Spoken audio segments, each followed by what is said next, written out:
May nagtanong, nagtuturo daw ba ako ng ECU? Bago natin talakayin, kape muna tayo. Alam niyo mga ka-difficulties, yung break time ko, yun yung vlog ko. Ibig sabihin, yung time ko na bakante, ilaan ko sa video.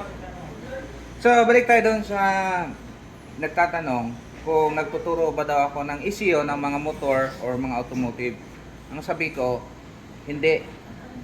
Pero, kung ikaw ay nag-aral ng basic electronic, makukuha mo yon. Kung ikaw ay gustong mag-training kaagad ng pag-repair ng ECU at wala kang basic electronic, baka mahirapan ka. Kasi, kung napansin nyo to, circuit to ng amplifier. Paulit-ulit lang yung mga piyesa dyan.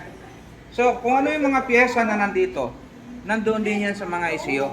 Ang naiba na lang, yun ay may program, maraming chips, pero lahat ng piyesa doon, pag nag-aral ka ng basic electronic, matutunan mo. Kaya kahit hindi ka nag-aral o hindi ka nag-training ng ECU repair, kung may background ka ng electronic, maunawaan mo yung mga piyesang nandoon. Kaya dapat, pag gusto nyong matuto paano mag-repair ng mga ECU, dapat dumaan mo na sa basic. Ayun lang, basic.